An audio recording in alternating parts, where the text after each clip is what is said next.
So hey, this video is all about the superhero flying effect, and I know it seems pretty cool, and today we are gonna be recreating that inside Adobe After Effects. So now without any further ado, let's get straight into it. So how I shooted this. So I just tried to act like that I'm gonna be flying, and then make sure you leave your camera on a tripod and you just leave it blank for some time so you get an empty shot, and then you come in the frame and then you will act like you are flying. That was the shot I made. So now inside Adobe After Effects I have my both clips, like the empty shot and the subject shot.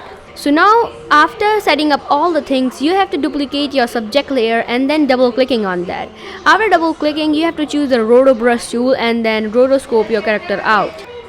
Now back to the composition, and now what you have to do is select the layer which you have rotoscope right now, and then press P on your keyboard. So now enable the stopwatch and then adjust the position so you get a flying effect, and it's already giving us a flying effect, but it looks so cheap.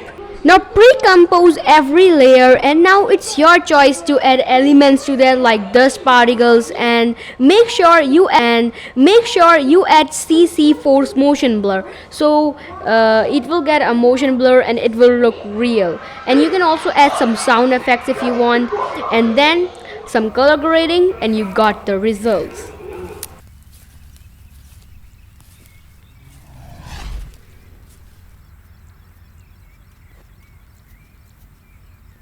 Okay, so that was only for today. I hope you liked this video, and I'm gonna be uploading more videos like that, so make sure you are subscribed and press the bell icon so you will never miss any update.